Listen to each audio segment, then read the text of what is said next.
Five Nights at Freddy's, Clawmarks, Chapter 6. The cop's name was Clay, and he wanted to discuss some rather alarming news. "It's about your boss," he said. "His house is a wreck, and I think something bad has happened to him. Charlie's with her aunt right now.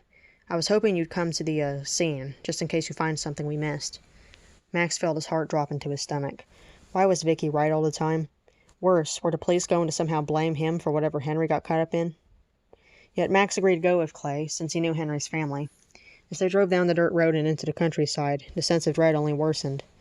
They pulled the squad car up to a 2-story red house.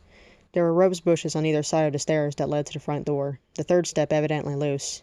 Clay helped Max under some yellow police tape that surrounded the whole property. Upon entrance, Max saw an ocean of blood that stretched all the way from the front door to the living room.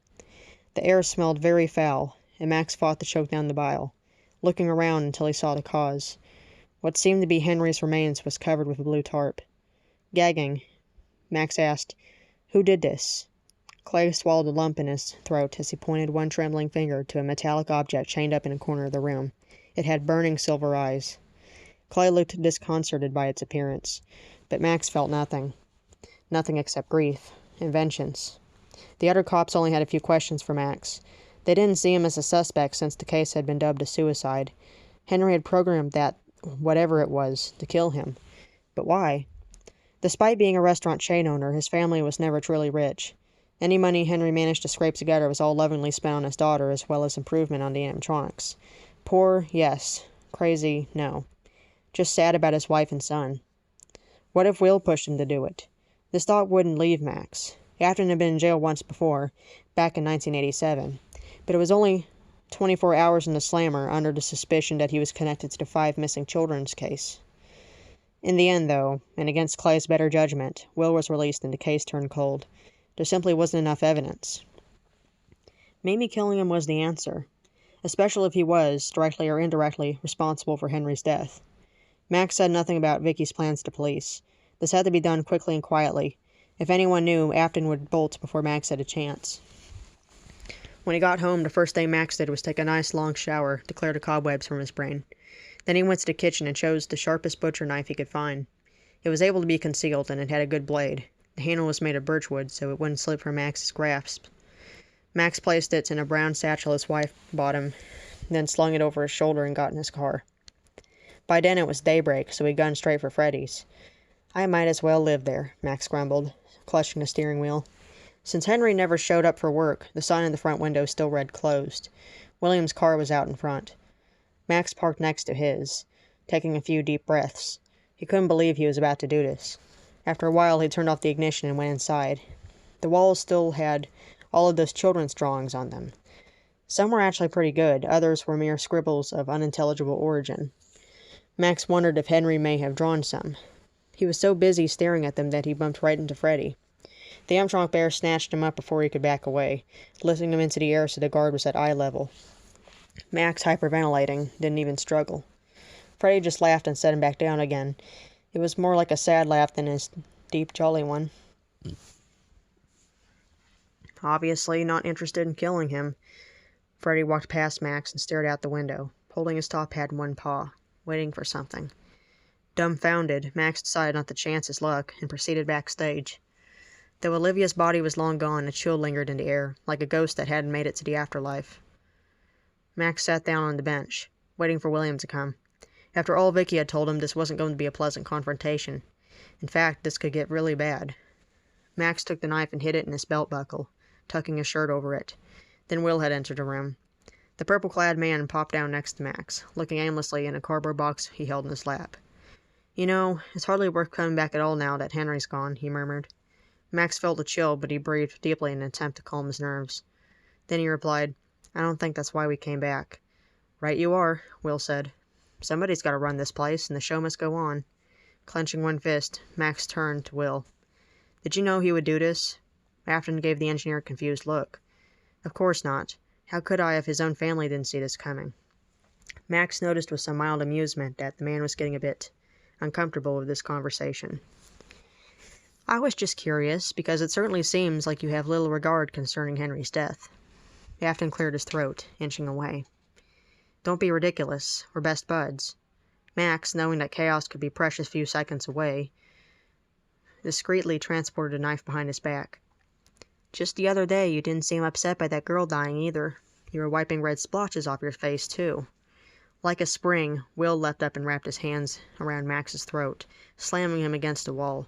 And though he was suffocating, Max weakly grinned as he continued. "What about the shotgun under your coat?"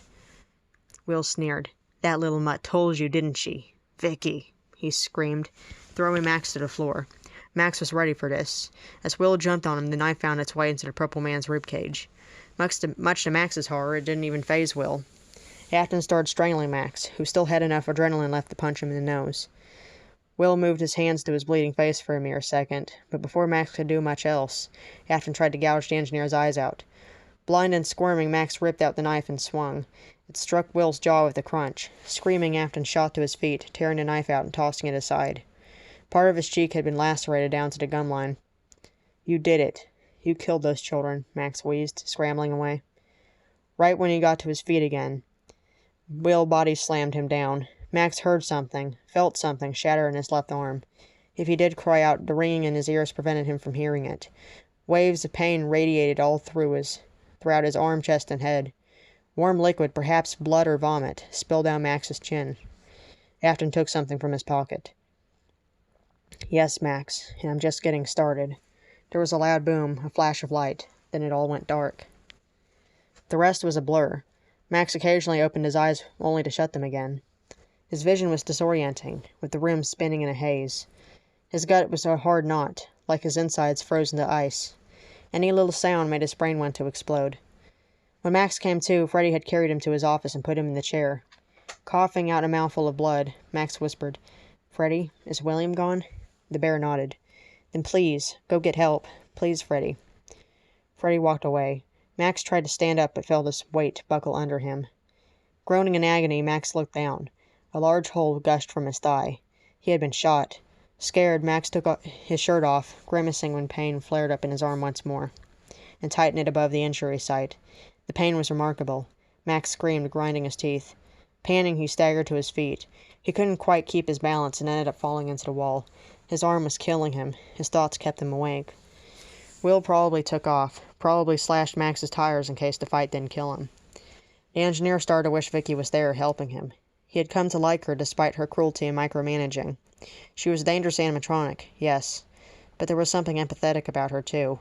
A part of her that wanted him to make it, to survive all of this. He wondered why. Max was already beginning to feel tired, but he was terrified what would happen if Freddy found him dead. Then nobody would find his body. Max slapped himself in the face, trying not to fall asleep. The third time he snapped his eyes open, a young man had rushed over to his side. "You need to get a doctor, buddy," he exclaimed, half horrified. No fake, Jake, Max thought. At the Hurricane County Hospital, Max was given a sufficient amount of blood before being put under anesthesia so the doctors could help him. They removed the bullet from his leg and patched him up. Unfortunately, Max's arm had been broken, so for the time being he had to wear a cast. Looking back at his situation, Max felt an involuntary shudder go through him. Even if Freddy promised Vicky he'd help the guard, the bear still had neutral motives towards him, much like how a dog would act around a small wounded animal. Max couldn't do this without Vicky, so he decided to go back to Clay. He wasn't going to tell him about Vicky's plan, just the part where William freaking Afton tried to murder him. With the sun rising in the distance, Max checked out in a hotel to sleep before heading to the pizzeria. He didn't want to take any unnecessary risks. He was just here to grab the knife as evidence before heading to the police station. As Max walked in, the stench of gasoline filled the air. The floor was drenched with it. "Oh my God," Max murmured. The wind howled eerily outside, rustling the trees and giving him an uneasy feeling. Was William close by?